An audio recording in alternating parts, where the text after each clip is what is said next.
Blog Talk Radio. Welcome to Solutions with Courtney Anderson. I am your host, Courtney Anderson. Today's show is one of our series in our HR Heroes Hangout.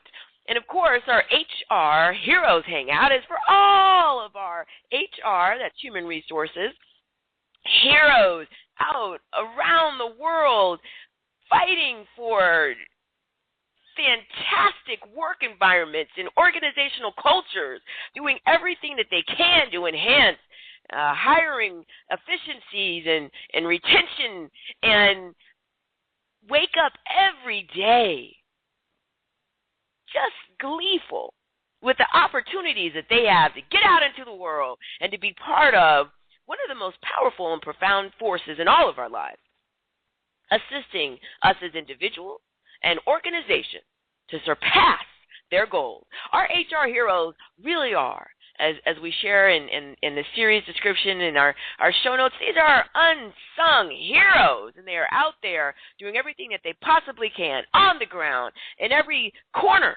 of our wonderful planet, working to improve, enhance, and overall raise the level of just organizations, from the smallest organization.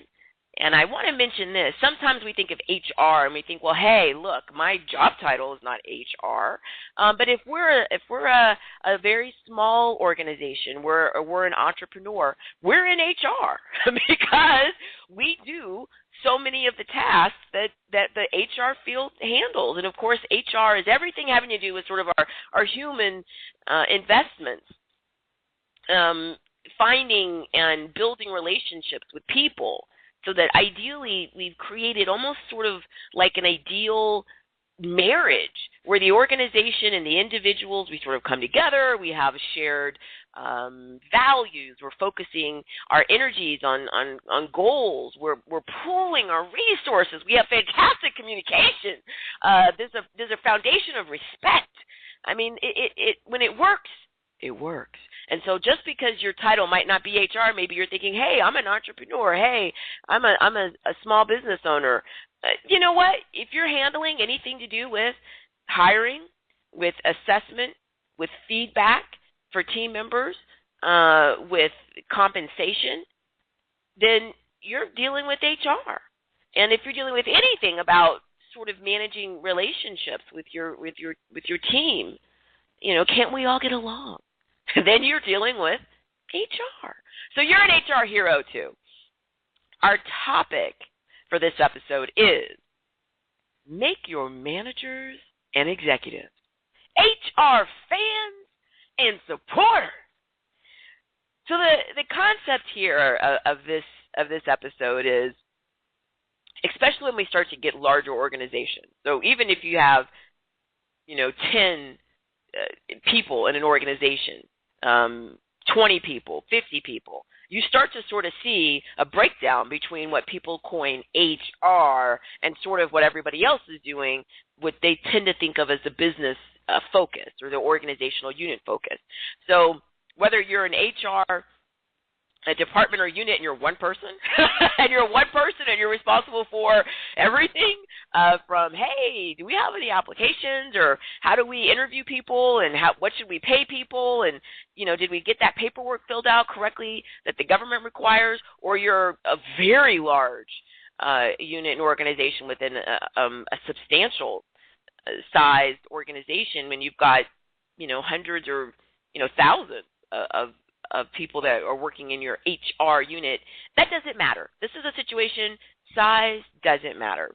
What tends to happen, and I've had the beautiful privilege of witnessing this as I traveled around the world, going to all the different types of organizations, government agencies, small businesses, large multinationals, I had the opportunity to see what happens. You sort of get this perception that HR is sort of over there, sort of doing whatever they do at HR. And again, whether it's one person, or it's 100 people, or it's 1,000 people, it doesn't matter. There sort of becomes this idea that, hey, we're an organization. So let's say that we're a retail organization. We're focusing on, retailing. We're focusing on sales, and we're focusing on all these types of decisions that deal with our core business. And it's the same thing if you're in a financial services. It's the same thing if you're an accounting firm. It's the same thing if you're a shoe manufacturer, or if you are a entertainment firm that puts on live events. You start to get this idea that this HR thing is somewhere to the side, doing whatever it is they do. And then here's the main, reason we exist. It's for retail, it's for finance, it's for, entertainment, it's for manufacturing shoes, it's, whatever it is. And this is what we're dealing with. And this is why I'm just fired up today about helping HR heroes maximize their ability to change that. I'm sitting here right now and I'm reflecting back in my memory of so many powerful opportunities I've had again to visit organizations on the ground and work with them, and also the opportunities I've had to visit and be part of professional gatherings, conferences, and seminars and things of that nature. Of course, HR Heroes have numerous amazing organizations that help support them, help them with their individual career goals, help them understand how to maximize their skill sets and find that place where they can practice the joyful art of business. Of course, the Society for Human Resource Management, or SHRM, is just it's the largest and most well-known professional support organization, and I've had the privilege and the honor of being a speaker at different SHRM events all over the U.S. and different types of professional conferences in different parts of the world. Speaking to, being in rooms, sometimes large rooms with just thousands of HR heroes. And I just, I'm sitting here thinking and I'm remembering some of these events and just the wealth of knowledge, the enthusiasm, and the intense interest that HR heroes have. And of course, if there's someone who's joining these organizations and they're attending these conferences, typically they're self-motivated. We've selected out kind of our HR heroes because these are people who are they actually are going above and beyond. They're doing these things because they're interested and they're curious and they want to, again, for their own individual career aspirations and also for the organization. So I'm meeting with the most, fired up, excited, dedicated, interested group. But I'm just sort of thinking back, and one of the consistent themes that's come up around the world, and from somebody who's either brand new to HR, they've just entered their first position, to somebody who's been in the field, for 30 plus years, is this concept of how do we create an environment where what we do is integrated into the culture in a way, not just where on paper we're recognized and respected for what we do, because on paper, most organizations, what I mean by paper, obviously, is if you look at the organizational structure, you're going to see that the human resources department or a person in smaller organizations is given the parity, right? They're treated equally with other organizational units that are important. But what I'm saying is going deeper than sort of what should be how things are structured sort of ideally on paper, and applying in real life where your managers and your executives, they really are, they're not just sort of tacitly, HR, but they're fans. I mean, they are fired up. It's like, they're like they would be going to see their favorite, sporting event or their favorite entertainer or their favorite musical performance. You want them to be a fan, not just, oh yeah, HR, good job, but that they really do begin, emotionally to process the value that HR heroes bring. and that they're a fan. So think about the most excited fan you can think about, right? We always see them when we either go to an event or you watch even an event maybe on television or on the internet. I love what I call a super fan. So, you'll go to an event, and I've had such a fantastic opportunity in my life to go to just some of the most amazing entertainment events, in the world. Sometimes it's because it's a client organization, and I've done some corporate training or consulting, and I've been able to take part in seeing what they do on the stage, but also just on my own. I love getting out and having fun and being in life, right? Like, go do things. So, but I love going to see something. All that's to say, and being next to or being able to observe a super fan, especially if it's something where I don't really know that entity or that the history of that type of performance. It might be something I'm new to, and I love going and watching a super fan. And what I mean by super fan is this, you've all seen this, right? You're somewhere and there's somebody, they are so excited, right? Before even the event starts, whether it's a sporting event or music event or performing event, and they're just, you can feel the energy on their body, right? They're just like so, they have so much anticipation. It's almost, like a little kid, waking up on their birthday, just so excited, what's going to happen. And a super fan, their faces sort of light up. I remember I saw a wonderful show one time here in Las Vegas, and it was about Elvis Presley, who I hadn't really known a lot about. He just, I hadn't sort of been at the age where I'd sort of been there, a fan when he was sort of at his height of his fame, and I'd seen some of his movies, but I didn't really know a lot about him. But I remember sitting in the audience and seeing this super fan, and she was so excited, before this event even started. And even though obviously, to the best of our knowledge, it wasn't the actual Elvis, right?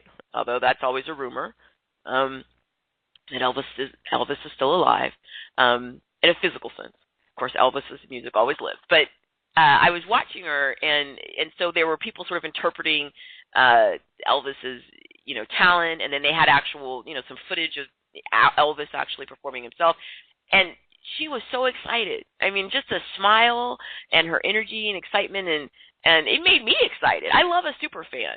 I just love it.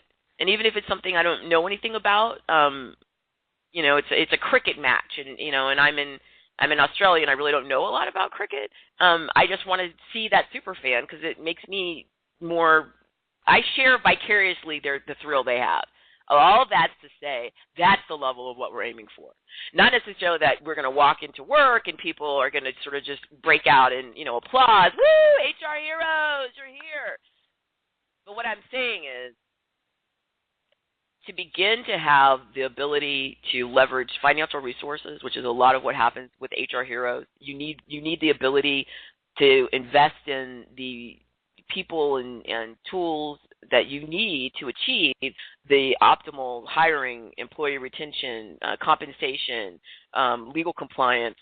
You need resources. And a lot of times what happens if you don't have managers and executives who are your fans and supporters, then you're at a disadvantage because you're competing with everybody else for funds and resources.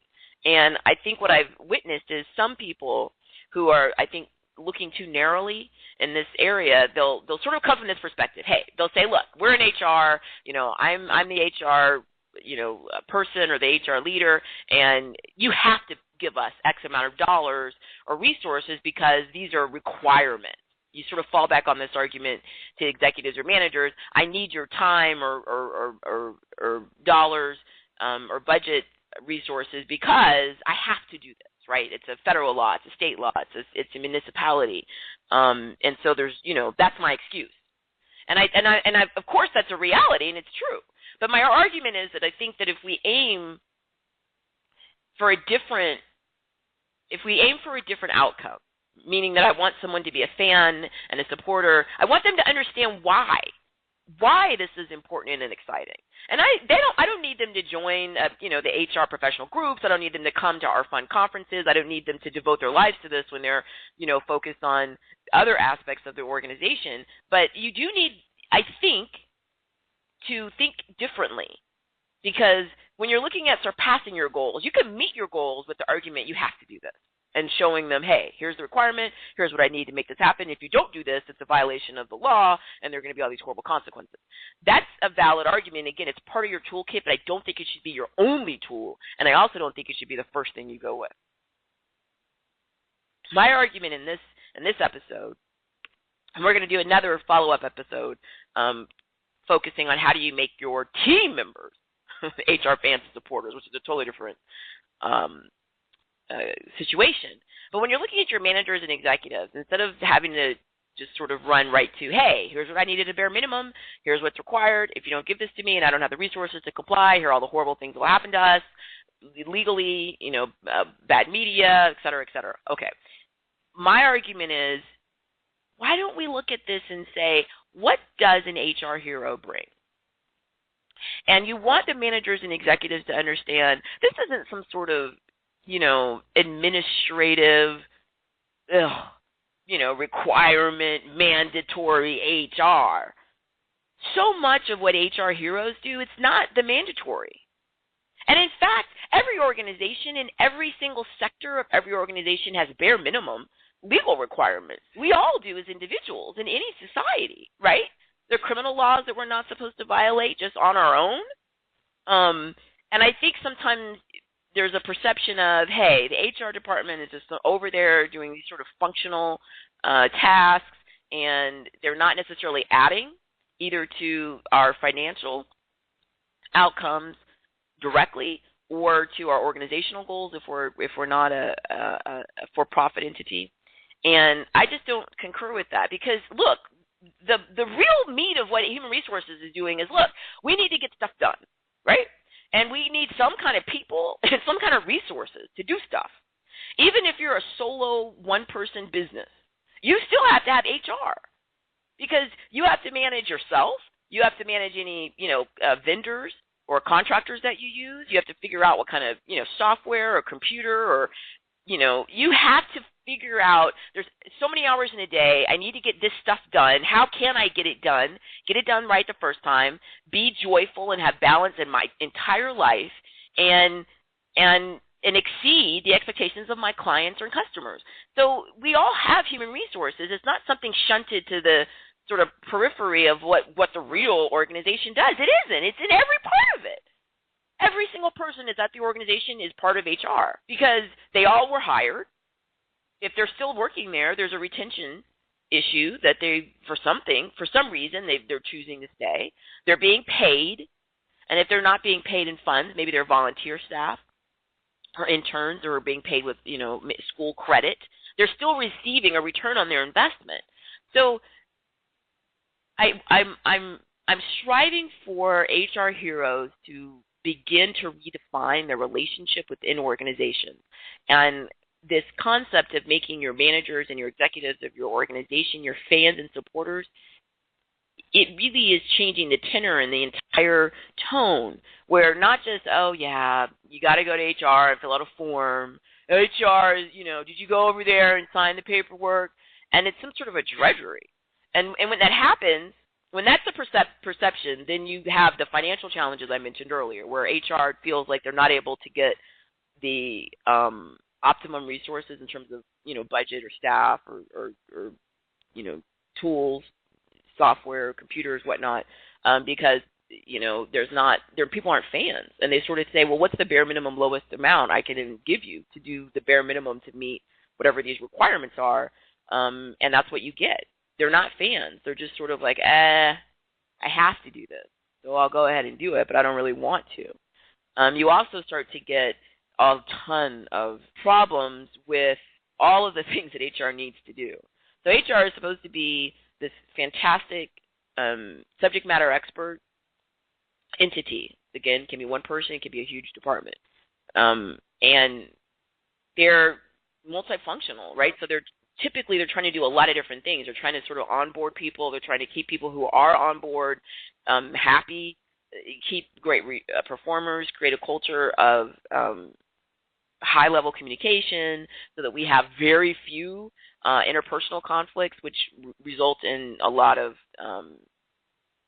issues, right? When people don't get along, a lot of times people will leave a job because they don't get along with a coworker or they felt disrespected, by team members. That's a horrible cost to an organization to lose a great contributor just because you couldn't control the interpersonal relationships of people.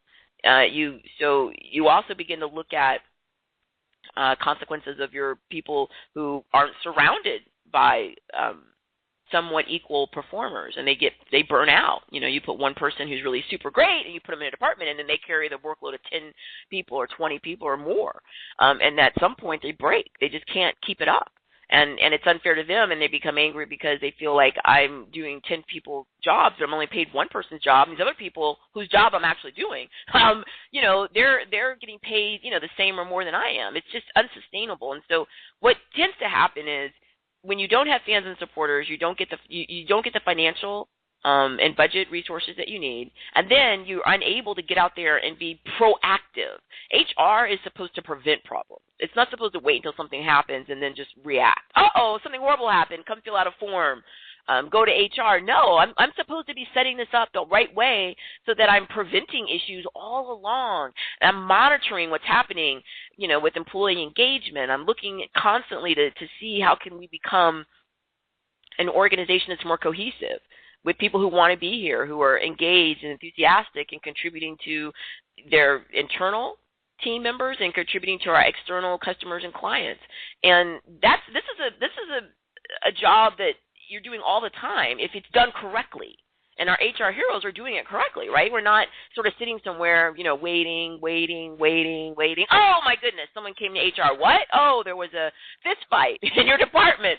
Oh, there was a problem where, the reports didn't go out on time and the client's upset. Now you want to fire someone. It's not supposed to just be reactive. And what tends to happen, again, if your managers and executives aren't fans, they don't go to HR unless they feel like they have to. It's the same situation, right? They give money if they feel like they have to. They go to HR if they feel like they have to. And that's not what you want. You want them to be fans and supporters. They want to come here. How do you do this? Okay. The bottom line is you have to make their jobs and their lives easier. You have to demonstrate your value.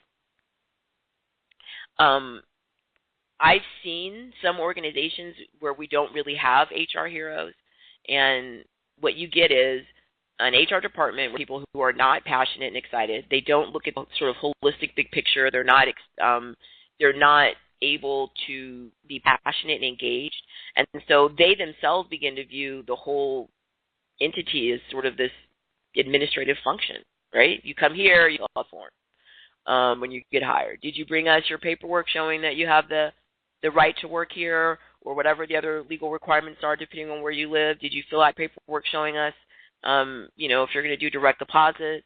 Did you get all the required forms completed? Have you taken all your mandatory education or training classes? And then you can come here, once a year and fill out another form for your review. If it becomes that sort of just functional standalone, then no one's a fan, mostly because the HR entity isn't even a fan. They just are there, got to get the paperwork. And then it comes a situation when you're reactive where HR only sees people when bad things happen pretty much, right? Because if you're not proactive, you're just reactive. People feel like I only have to go to HR when I need to do something usually negative. You don't usually go to HR, with great news. Hey, my team is doing so well. I'm so excited. Hey, HR, is there any mandatory form I need to fill out to let them know how proud I am? Well, no, usually not. So usually when you have this disconnect emotionally where people sort of see HR as, it's like I got to pay a traffic ticket, I got to deal with this bureaucracy, then they only come to you with bad news. And it's only going to be, and usually because they don't want to come to HR, right? Because it's one of those, I have to go there. By the time I come, it's a big problem. So by the time HR even finds out that something not awesome is happening, it's gone on for too long, it's escalated, and now it's a big problem that if human resources had known earlier, they could have probably, done something to mitigate the fallout, whether it's going to be, litigation, bad media, good workers leaving. So how does all this happen? And so the bottom line is you have to show your value to make people's lives easier. You have to think about everything from the perspective of the other party. So I know that people who are very excited about human resources, adult education and training, efficiencies. I study this. I love these topics. It's one of my most recent master's degrees was interdisciplinary, was focused a lot on human resource management because it's what I do, and I love learning new theory. You have to think about the fact that your managers and executives, they aren't subject matter experts in this area. You need to be judicious in how you communicate with them. In other words, if you think about it from their perspective, what makes their lives easier? Great workers who want to be here and have good attitudes and are engaged, they want that. That makes their life easy. Implementing programs that make people feel appreciated, respected, acknowledged, noticed, that everybody's on board with. But if the HR department doesn't do an internal assessment and say, how much of what we're doing can we either change the way we communicate it? Can we change the frequency in which we communicate it? Can we change the energy level in which we communicate it?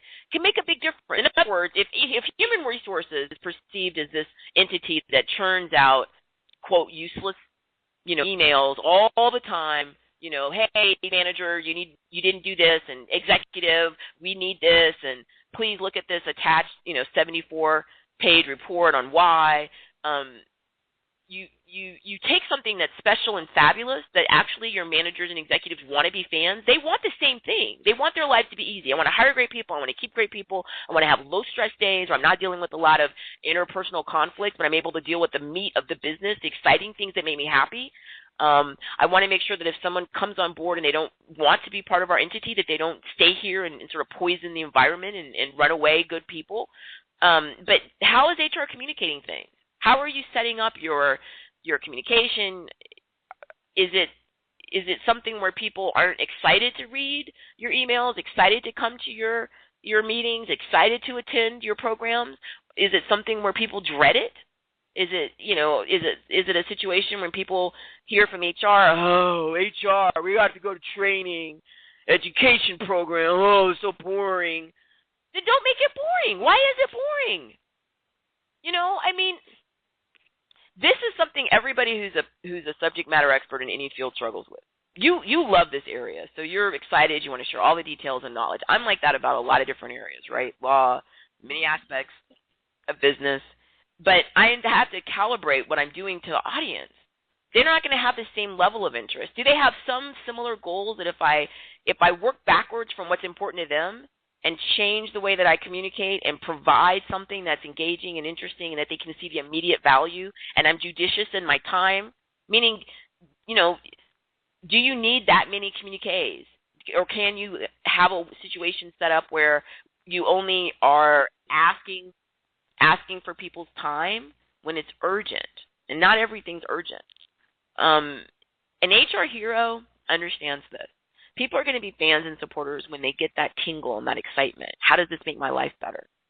Can you do that with human resources? Yeah. I've seen it. I've been part of fantastic client organizations that are doing this all the time. But you have to think from their perspective. And you've got to answer the question, how do I make their lives easier? If they perceive human resources makes their lives harder, all the HR, more paperwork, more stuff to do, more of my time taken away, you're in the wrong direction. And that should never happen.